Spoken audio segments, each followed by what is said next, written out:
Assalamualaikum warahmatullahi wabarakatuh dan salam sejahtera. Saya Muhammad Rafiqah bin Azizan bermatrix C21A1815 dan pada hari ini saya akan membentangkan tentang pengenalan kajian berkenaan Istana Jahar. Okey, jadi Istana Jahar ini terletak di Kota Baru, Kelantan dan mempunyai keistimewaan sebagai satu-satunya istana di negeri ini yang terbuka kepada orang awam. Diunikkan, istana ini memberikan peluang kepada pengunjung untuk menyelami kekayaan sejarah dan budaya negeri Kelantan. Seterusnya, istana ini dibina pada abad ke-19 oleh Sultan Muhammad II sebagai hadiah perkahwinan untuk puterinya iaitu Tengku Intan Zaharah. Sejarah pembinaan istana ini menambahkan lagi nilai dan keunikan Istana Jahar sebagai sebuah tempat yang berakar umbi dalam tradisi dan keagungan negeri Kelantan. Kini, Istana Jahar bukan sahaja merupakan sebuah bangunan bersejarah yang lama, tetapi juga berperanan sebagai muzium. Sebagai tempat yang mempamerkan warisan budaya dan sejarah Kelantan, ia akan menjadi jendela pembelajaran bagi generasi sekarang dan juga pada generasi yang akan datang. Muzium Istana Jahar ini mengandungi koleksi artifak berharga yang mencerminkan kekayaan budaya negeri Kelantan. Ini termasuk pakaian tradisional yang memukau, senjata yang menceritakan keberanian dan juga artifak sejarah lain yang menyajikan kisah-kisah pada zaman dahulu.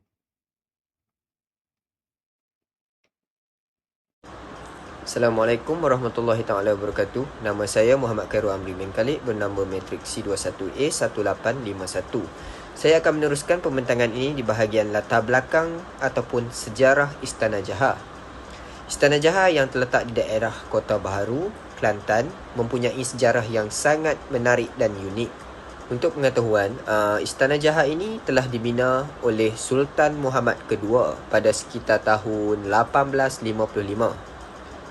Istana ini yang pada mulanya berfungsi sebagai kediaman rasmi ataupun kediaman peribadi Sultan Kelantan pada ketika itu.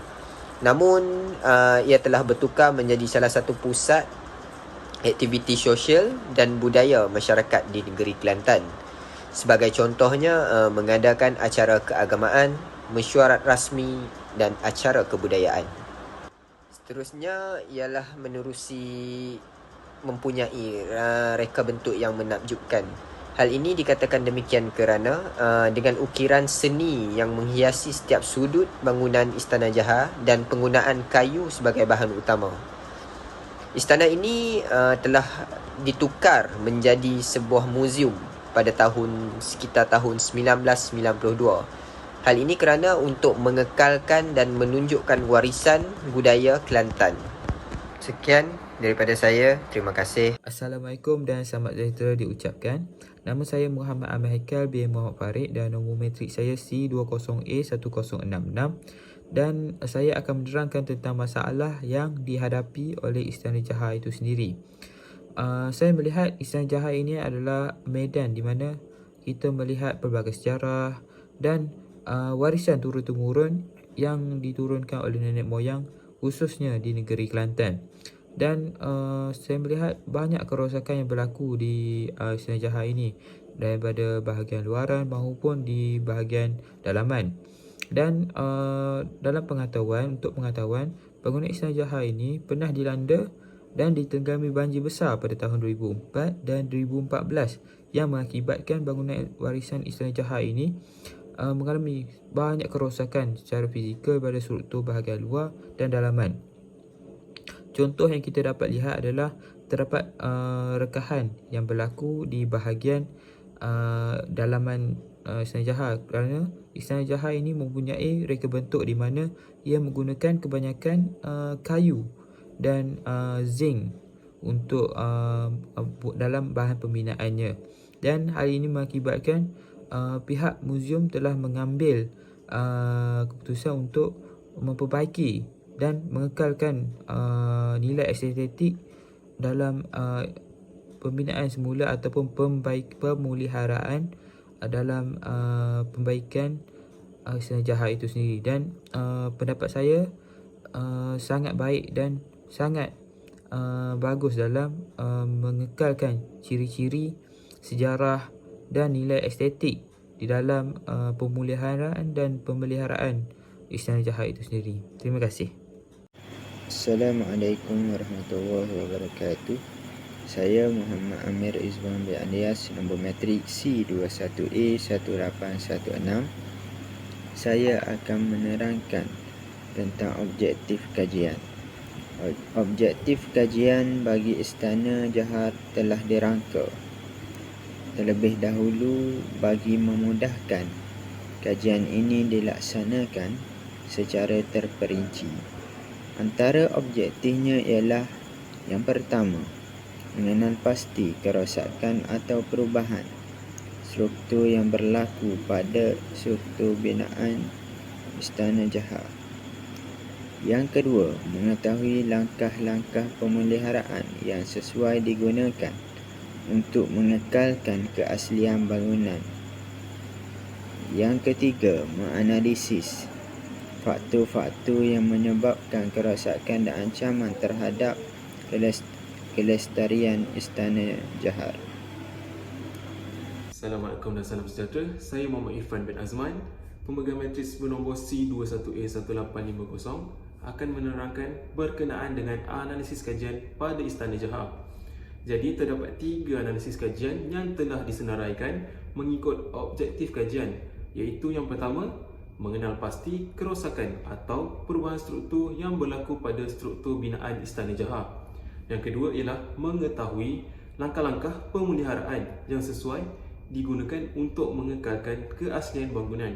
Dan yang ketiga ialah menganalisis faktor-faktor yang menyebabkan kerosakan dan ancaman terhadap kelestarian Istana Jahat serta kesan alam sekitar dan langkah pencegahan.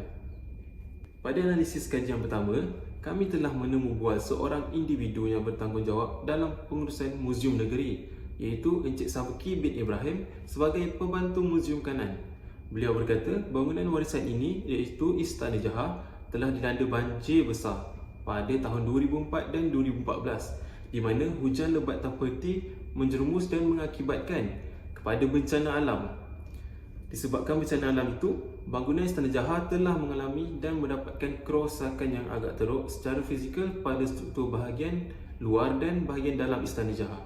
Untuk analisis kajian yang kedua pula, menurut Encik Sabuki, salah satu cara pemeliharaan ialah melalui penyesuaian semula yang bermaksud untuk mengubah fungsi Istana Jahat dan kegunaan bangunan warisan tersebut kepada yang baru sambil mengekalkan keaslian bentuk dan ciri-ciri bangunan warisan Istana Jahat yang asal. Untuk analisis kajian yang ketiga pula, menurut Encik Sabuki, individu yang bertanggungjawab, beliau menyatakan faktor-faktor penyebab kerosakan Istana Jahat hanyalah bencana alam, iaitu banjir yang dihadapi oleh negeri Kelantan pada setiap hujung tahun pada musim tengkujuh.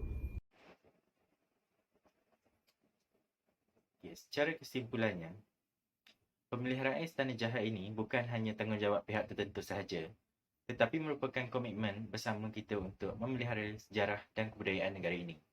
Istana Jahat ini bukan sekadar bangunan bersejarah, tetapi juga merupakan mercu tanda identiti kita sebagai rakyat Malaysia.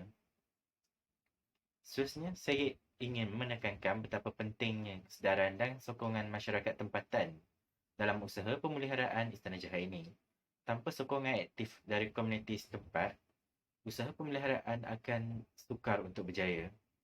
Oleh itu, inisiatif pendidikan dan kesedaran perlu dipertingkatkan untuk melibatkan masyarakat dalam menyokong warisan budaya ini. Okey, di samping itu, kita juga perlu memahami bahawa pemeliharaan Istana Jahat ini bukan hanya sekadar projek yang perlu diambil mudah, yang perlu dipandang ringan.